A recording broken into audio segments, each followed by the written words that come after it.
All right, let's jump right in.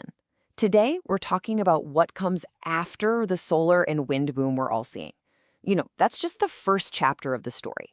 The really interesting part is what's coming next, the next great leap in clean energy. So let's get into it. I mean, you see it everywhere, right? Solar panels on roofs, massive wind farms spinning away. And it's all getting so cheap. You'd think we'd be in the home stretch of this whole energy transition thing. But we're not. And that's because there's this final boss, this big challenge we have to beat. And its name is intermittency. Simple fact is, the sun goes down and the wind stops blowing.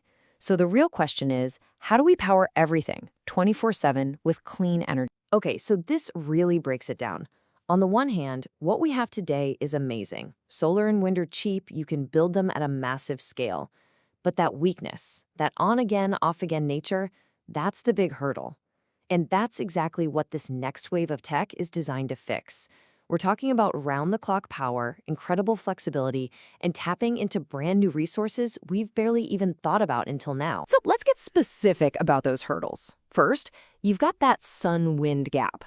Those hours, sometimes even days, when renewables just aren't producing. Trying to plug those holes creates huge stability headaches for our grid. Then you've got the simple fact of space. Where do you put all this stuff? And finally, the really tough one. How do you get rid of carbon in huge industries like aviation or shipping or making steel? These are the problems that this next generation of technology is built to solve. Okay, so let's look at the first group of these game changers. These are the technologies that are all about forging a clean power system that is always on, no matter what the weather is doing outside. I absolutely love this analogy. Think about it. The lithium-ion batteries we have now, they're fantastic sprinters. They can give you a burst of power for a few hours, no problem. But what about getting through a long, dark, windless week in the middle of winter? For that, you don't need a sprinter. You need a marathon runner. You need something that can store colossal amounts of energy and discharge it for days or even weeks at a time. And the scale of what we need, it's just mind-boggling. To hit our global net zero targets, the world needs something like 1.5 terawatts of this long-duration storage by 2030. To put that in perspective, that is a 50-fold, 50, increase from what we have in the works today. It's a huge mountain to climb, but the technology to do it is coming online fast. And just so we're clear, we're not talking about just building bigger versions of the batteries in your phone. We're talking about totally new kinds of systems.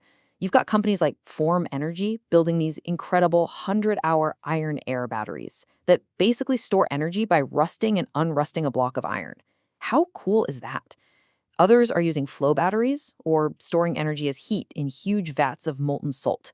These are the real marathon runners. Okay, now for an idea that is a total game changer.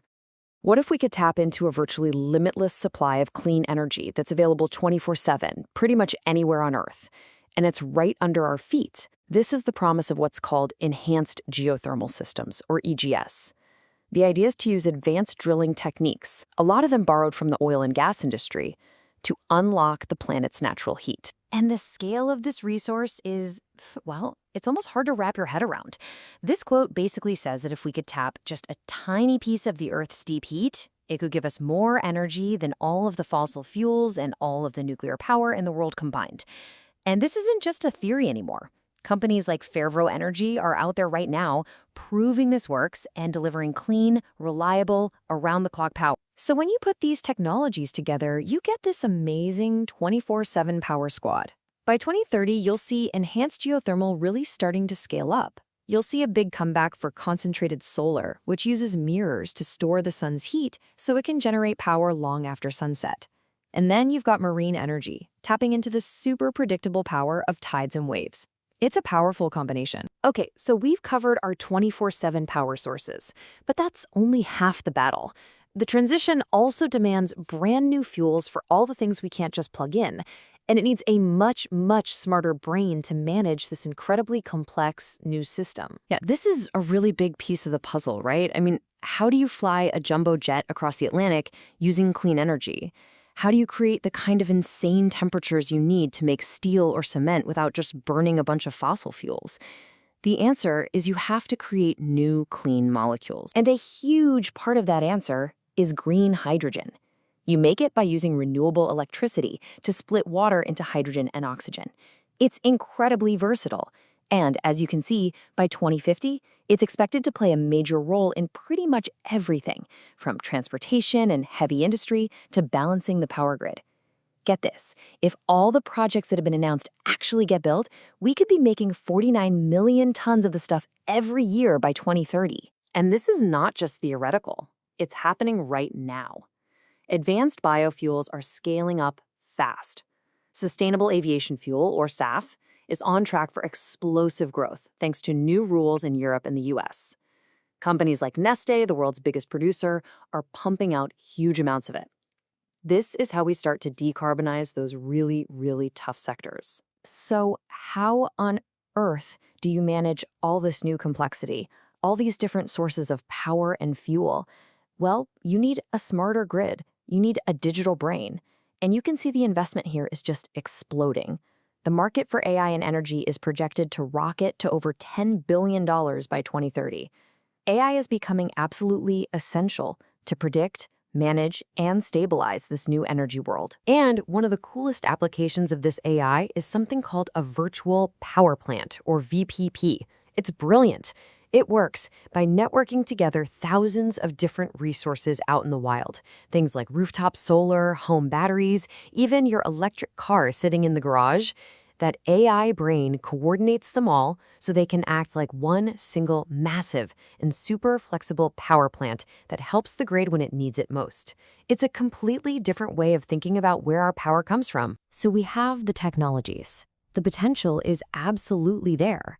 But now we're entering the last and maybe the hardest phase, the race to actually make all of this real, to build it at a global scale. And look, let's be real, it's not going to be a walk in the park. There are some serious challenges. A lot of these new technologies have really high upfront costs. We need our politicians and regulators to create rules that can keep up with this innovation.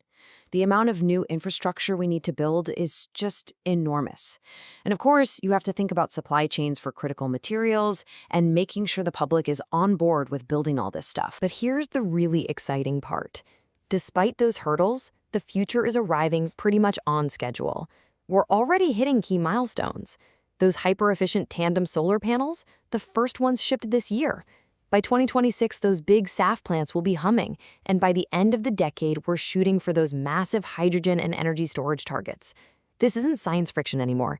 It is a concrete, year-by-year roadmap. So when you step back and look at the big picture, the technological walls standing in the way of a 100% clean energy future, they're starting to crumble, one by one. The tools are here. The innovations are coming faster than anyone expected. So the final question really isn't about technology anymore. It's about will. Are we ready to make the investments, to pass the right policies, and to do the hard work of actually building this future? That's the real challenge ahead. Thanks for watching.